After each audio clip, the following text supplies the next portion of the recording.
कर्ज लिए थे उसे कब चुकाओगे? हाँ मालिक, बस थोड़ा थोड़ा करके चुका दूंगा। थोड़ा थोड़ा ये क्या बोल रहे हो?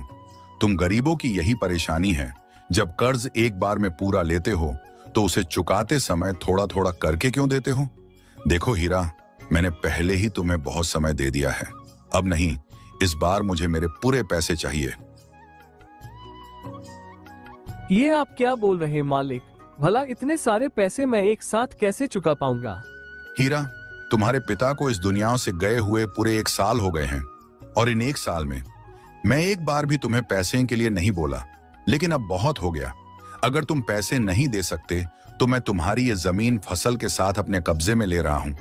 मालिक ऐसा मत बोलिए, आप मेरी जमीन और फसल ले लेंगे तो हम लोग क्या करेंगे? मैं अपने परिवार का पेट कैसे भरूंगा? हीरा, अगर तुम्हें नहीं पता तो मैं तुम्हें बता दूं कि तुम्हारे पिता ने मेरे पास ये जमीन गिरवी रखकर मुझसे पैसे लिए थे, इसीलिए मैं ये जमीन ले रहा हूँ। मालिक थोड़ा तो रहम कीजिए, भला मैं अब क्या करूंगा? आप मुझे थोड़ी मोहलत दे दीजिए, मैं आपके सारे पैसे चुका दूंगा। अब मैं तुम्हारे लिए कुछ नहीं कर सकता हीरा, मुझे माफ कर दो। हीरा साहूकार के सामने हाथ जोड़कर बहुत गिड़गिड़ाता है, लेकिन साहूकार उनकी एक नहीं सुनता और उन्हें खेत पर आने से मना करके वहां से निकल जाता है।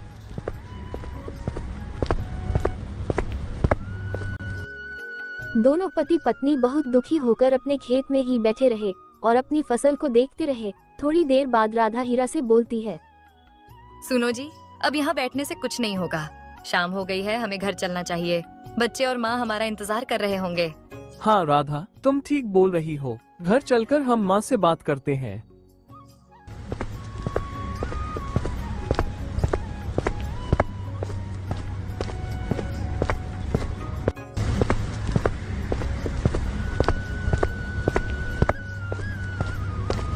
घर पहुंचकर हीरा माँ को बतलाता है, माँ, आज खेत पर साहूकार आया था और उसने बताया कि पिताजी ने उनसे जमीन गिरवी रखकर पैसे कर्ज लिए थे और इसलिए उसने हमारी जमीन फसल के साथ ले ली।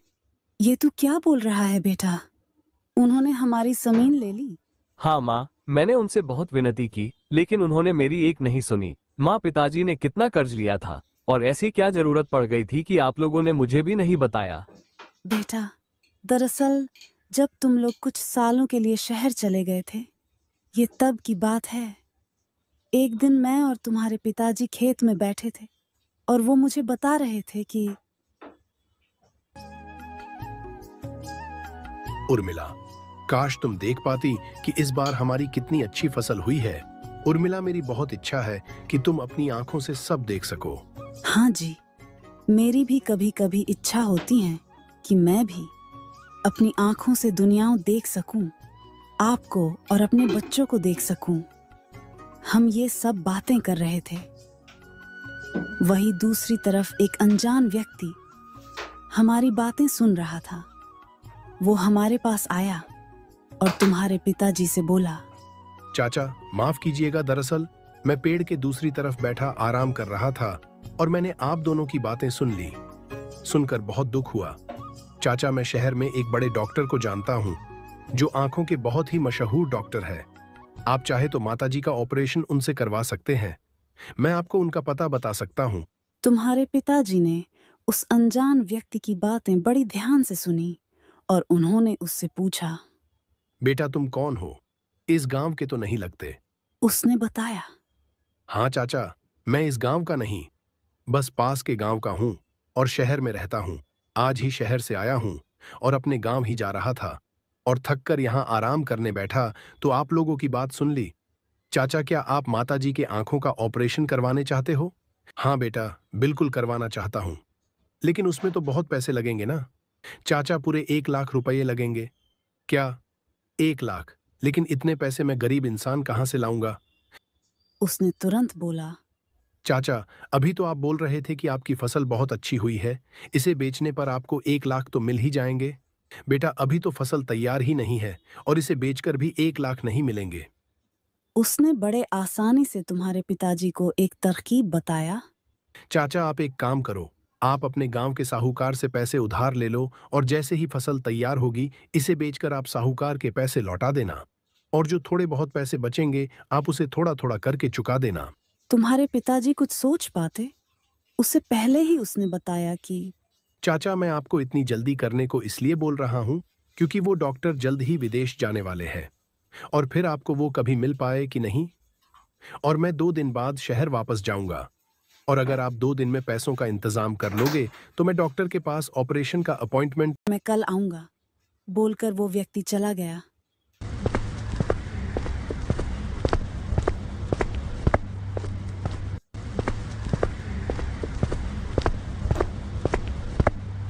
फिर हम घर आ गए और मैंने उन्हें बहुत समझाया, सुनो जी, मुझे कोई आंखों की ज़रूरत नहीं, मुझे कोई ऑपरेशन नहीं करवाना। इतने साल बिना आंखों के गुजार दिया, तो अब बुढ़ापे में आंखों का क्या करूंगी। और वैसे भी मुझे उस व्यक्ति की बातों पर भरोसा नहीं हो रहा। तुम्हारे पिताजी ने मेरी एक नहीं सुनी और रात भर नहीं सोए।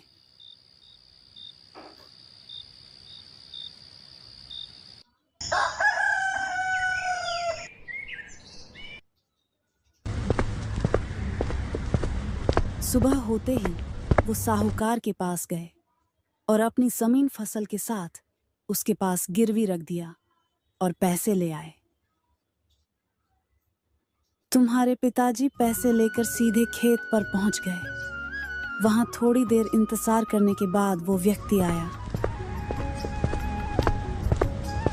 राम राम चाचा, आपने पैसों का इंतजाम किया?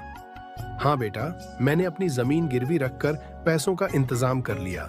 लेकिन बेटा, ऑपरेशन के बाद मेरी पत्नी की आंखों की रोशनी आ जाएगी ना? हाँ चाचा, बिल्कुल। माताजी हम सब की तरह देखने लगेगी। अब आप पैसे मुझे दो, मैं डॉक्टर के पास पैसे जमा करवाकर अपॉइंटमेंट ले लूंगा। तुम्हारे पिता ने उससे बोला, बेटा, मैं भी तुम्हारे साथ डॉक्टर के पास चलता हूँ, मैं उनसे मिलकर सारी बात कर लूंगा। लेकिन उसने तुम्हारे पिता को साफ साफ मना कर दिया। चाचा, आप माताजी को अकेला छोड़कर कहाँ जाओगे? वैसे भी हम अपॉइंटमेंट के बिना डॉक्टर से नहीं मिल सकते। मैं आज जाता हूँ और ऑपरेशन की तारीख लेकर आता हूँ, फिर उस दिन मैं आप दोनों को लेकर चलूंगा। इतना बोलकर वो पैसे लेकर चला गया।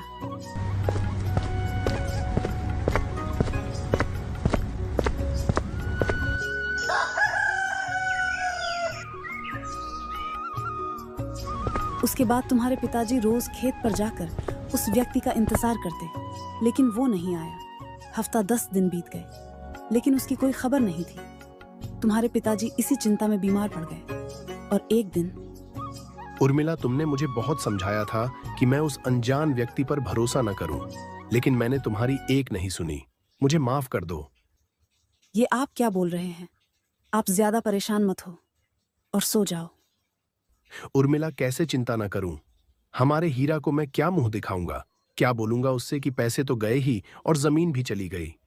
वो मुझे कभी माफ नहीं करेगा। सुनो, आप ज्यादा मत सोचो, आपकी तबीयत और खराब हो जाएगी। आप सो जाओ, सुबह बात करेंगी। मैंने उन्हें बहुत समझाया और सुला दिया, लेकिन उस रात वो ऐसा सोए कि फिर कभी नहीं जागे। इस तरह हीरा की माँ उन्हें सारी बात बताती है। हीरा बोलता है, माँ तुम दुखी मत हो। माँ ये बताओ कि क्या पिताजी के अलावा उस आदमी को किसी ने नहीं देखा? हीरा की माँ बहुत सोचने के बाद बताती है, बेटा, जिस दिन वो व्यक्ति पैसे लेकर जा रहा था, उसी वक्त वहां रामू भाई आए थे और उन्होंने तुम्हारे पिताजी से पूछा भी था।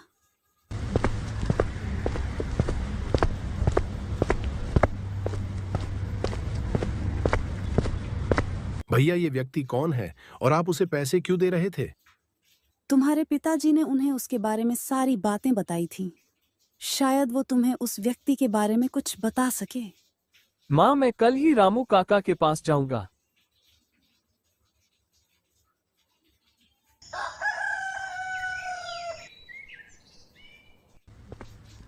अगली सुबह हीरा सबसे पहले रामू से मिलने जाता है। राम राम रामू काका, आप कैसे हो? बेटा, मैं ठीक हूँ। तुम बताओ, इधर आना कैसे हुआ? रामू काका, दरअसल मुझे आपसे कुछ पूछना था। हाँ बेटा, पूछो, क्या बात है? काका, क्या आपको वो आदमी याद है जिसे पिताजी ने माँ के ऑपरेशन के लिए पैसे दिए थे और वो पैसे लेकर भाग गया? बेटा, बिल्कुल याद है। तुम्हारे पिताजी के देहांत के बाद मुझे पता चला था कि वो बहुत बड़ा ठग है, जो गांव के मासूम लोगों को बेवकूफ बनाकर पैसे ठगता है। वो अभी भी गांव-गांव घूमकर लोगों को बेवकूफ बना रहा है। काका, आप मेरी मदद करो और उस ठग के बारे में अपने लोगों से पता लगाओ। ठीक है बेटा।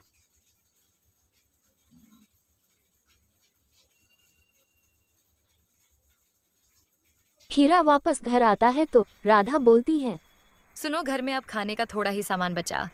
आपने सोचा है कि अब हम क्या करेंगे? नहीं राधा, मुझे कुछ नहीं समझ आ रहा है कि अब हम अपना पेट कैसे भरेंगे। सुनो, मैं सोच रही हूँ कि क्यों ना हम समोसे बेचे। समोसे? राधा, मुझे मालूम है कि तुम खाना बहुत अच्छा बनाती हो, लेकिन समोसे बनाने के लिए भी पैसे चाहिए और मेरे पास उतने पैसे नहीं है। आप फिक्र मत करो, मैंने कुछ पैसे जोड़ कर रखे थे, उनसे आप सामान ले आओ।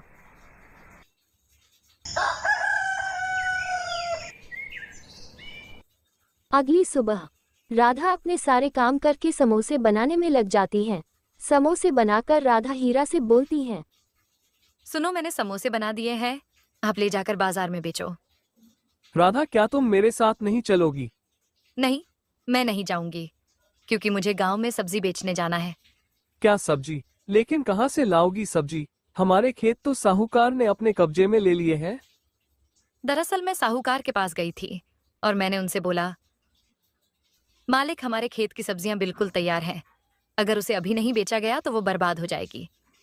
अगर आप बोले तो मैं खेत की सब्जियां तोड़कर बेच दूं, उसके जो पैसे मिलेंगे मैं वो आपको ही दे दूंगी, ताकि हमारा कर्ज धीरे धीरे कुछ कम हो जाए। और साहूकार मेरी बात मान गए। ये सब जानकर हीरा बहुत भावुक हो जाता है और राधा से बोलता है, राधा, मैं क्या बोलूं, कुछ समझ नहीं आ रहा। तुमने कितना कुछ कर लिया और मुझे पता भी नहीं चला। तुमने तो मेरी आधी परेशानी खत्म कर दी। हाँ, मैंने ये सब इसलिए किया ताकि आप घर की चिंता छोड़ उस ठग को पकड़ने में अपना दिमाग लगा सके। मैं भी चाहती हूँ कि वो ठग जल्द से जल्द पकड़ा जाए। हाँ राधा, तुम चिंता मत करो, मैं उस ठग को पकड़ के ही रहूंगा। अब आप देर मत करो और बाजार जाकर समोसे बेचो। ठीक है, मैं चलता हूँ।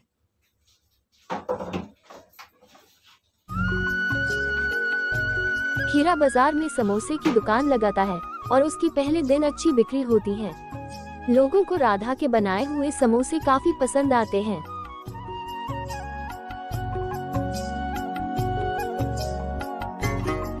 दूसरी तरफ राधा भी गांव में ही अपनी सब्जी की दुकान लगाती है और उसकी भी सब्जियां अच्छी बिकती हैं और उसकी भी अच्छी कमाई होती है।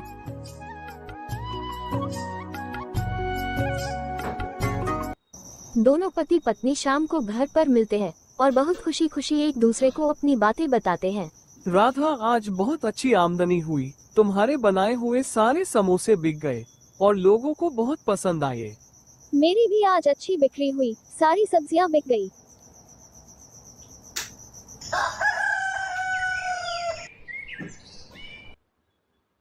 इस तरह दोनों पति पत्नी अपने कामों में बहुत मेहनत करते हैं और घर खर्च निकालते हैं। एक दिन रामू काका हीरा के पास आते हैं और बताते हैं, रामू काका, क्या उस ठग के बारे में कुछ पता चला? हीरा, मैं उसी के बारे में तुम्हें बताने आया हूँ। दरअसल मुझे पता चला है कि वो ठग अभी हमारे ही गांव में है। क्या सच में काका? हाँ बेटा, हमें जल्द ही उसे पकड़ना होगा। बताओ, तुमने क्या सोचा है? उसे पकड़ने के लिए काका, आप उस ठग के कानों तक ये बात पहुंचा दो कि हमारे गांव के सरपंच लोगों के पैसों को दुगना करके दे रहे। लेकिन हीरा, क्या सरपंच जी इस बात के लिए तैयार होंगे? काका, आप उसकी चिंता मत करो, मैं सरपंच जी से बात कर लूंगा। काका, आप ये बात भी उसे बताना कि सरपंच जी की एक शर्त है कि वो रकम कम से कम 1 लाख होने चाहिए, जिसे वो दुगनी करके देंगे। ठीक है बेटा, मैं आज ही उस ठग के कानों तक ये बातें पहुंचता हूँ।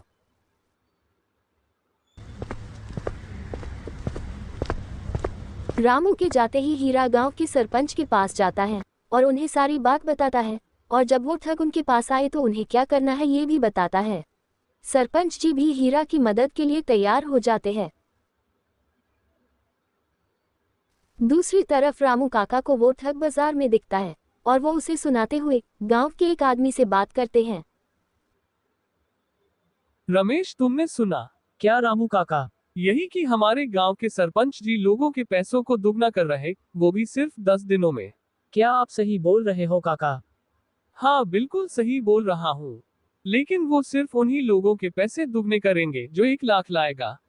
फिर तो ये हमारे किसी काम का नहीं है काका, भला हम गरीब कहाँ से इतने पैसे लाएंगे।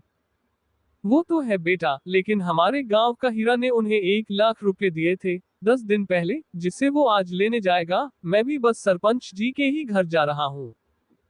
रामू काका की बातें वो ठग बड़े ध्यान से सुनता है और रामू काका को जाते देख वो ठग उनके पीछे पीछे जाने लगता है। थोड़ी दूर चलकर वो ठग रामू को आवाज लगाता है। जरा सुनिए। रामू काका पीछे मुड़कर देखते हैं और बोलते हैं। हाँ बोलो भाई। मैंने अभी बाजार में आपकी बातें सुनी। क्या सच में गांव के सरपंच जी पैसे दुगने कर रहे? हाँ तुमने बिल्कुल सही सुना है, और अगर तुम्हें यकीन नहीं हो रहा तो तुम मेरे साथ चलो। आज एक बंदे के पैसे सरपंच जी दुगना करके देने वाले हैं, तुम खुद अपनी आंखों से देख लेना। वो ठग उनके साथ जाने के लिए तैयार हो जाता है।